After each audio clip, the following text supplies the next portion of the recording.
Vegas drink prices have gotten insane, but there are cheap drinks on the Strip. Tonight we tried the cheapest drinks we could find along the Las Vegas Monorail route. Y'all, there are some deals, there were some busts, and we even kind of got scammed. How much did they all cost? Hang out with me and find out.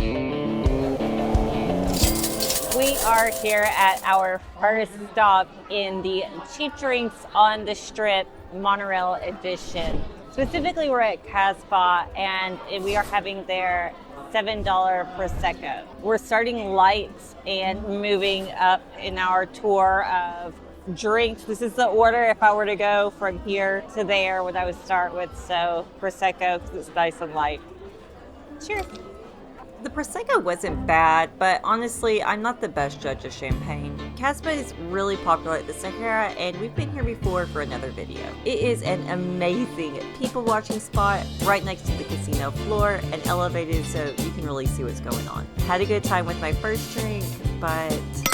We're about to go to our next stop, which is Westgate Casino. Now, this is going to be our second attempt to get the espresso martini. They say it's available 24/7 at the International Bar, but we're gonna see for ourselves now. The monorail runs up and down the east side of the Strip from the Sahara to the MGM, and it's way more convenient than I thought it was going to be. The Sahara station is easy to find inside the hotel, and you head up a giant outdoor escalator and you're there. The ticket booth has someone in it until 6 p.m., but after that you have to use little kiosks.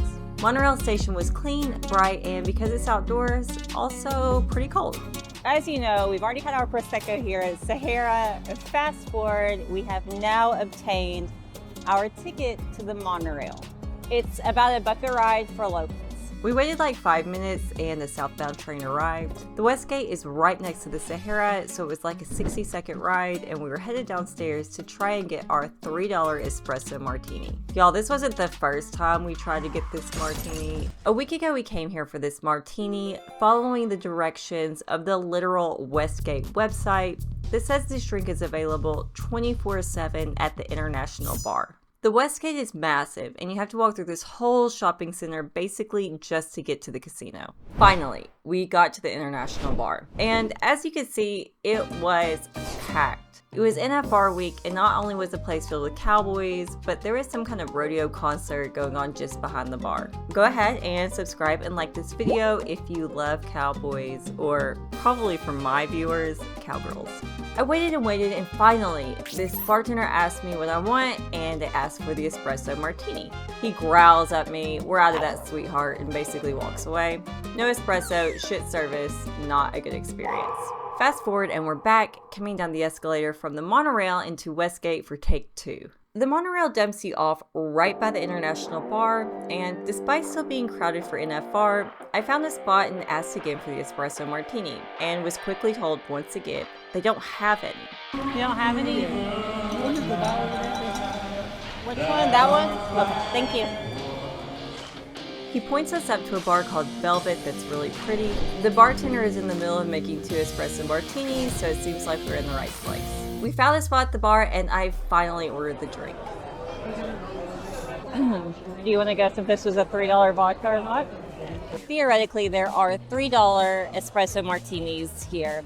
However, this is now our third attempt to get one, and I don't know if I should have specified the $3 martini, but the bartender at International Bar directed us to the bar here called Velvet to get the espresso martini. It is not $3, it was $23, so I'm going to drink this now, and we'll tell you guys how it is. It's a very good espresso martini. It's fucking good. Obviously, drank every drop at that price, and we were off to the next spot, back into the monorail station just outside Westgate, up the giant escalator, onto the platform. This stop is not crowded at all, which is kind of nice and a little creepy. This was the least crowded it would be all night, however, and while it wasn't busy, people definitely used the monorail. A couple minutes later and we're back on. This time our car had a security guard too, who was very friendly. After a very brief ride, we were at the Linq Harris station, just behind the high roller Ferris wheel. We just got to the Linq Monorail stop. Honestly, the ride itself is really cool. Everyone was extremely respectful, nobody's in each other's business, and it's a short enough ride that no one's getting irritated. You can get back to the Venetian from this station, though it is a decent walk. But today we wanted cheap drinks, so I headed downstairs to the Linq's main floor. It smells like poo-poo. Like, it's bad.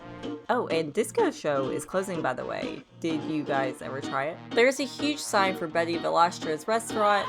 He's kind of a villain in Las Vegas. More on him later. I walked past the second tattoo parlor of the trip and into the Linq Casino floor. This is what we are here for, the $5 domestic beers at any of these restaurants. Let's go check it out. We went into O'Shea's at first, or what is left of O'Shea's. It's basically just a room, not quite its old days glory.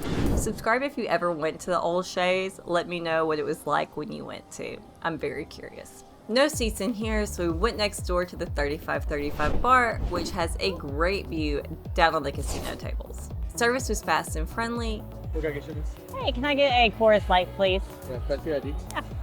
Y'all, I haven't had to choose between state or domestic beers in a long time.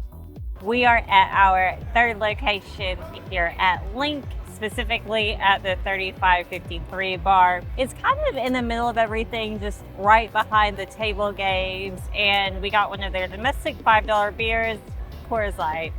You know, they're not bad. There's a $5 beer on the strip, which is really amazing.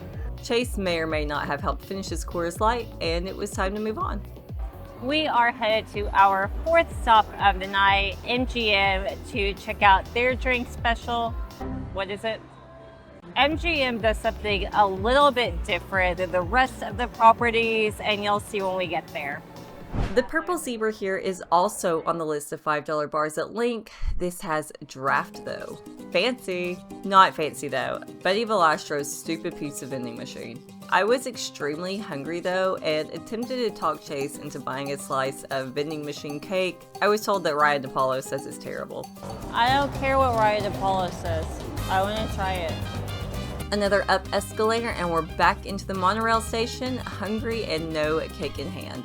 Got through the entry pretty quickly and slid right into an open train car. 90 seconds later and we're heading down into our final cheap drink spot at the MGM Grand. This place has a 24 hours of happy promotion where they offer a cheap drink deal somewhere on the property and it rotates throughout the day. At this moment the deals were at Brad Garrett's Comedy Club at the bar just out front.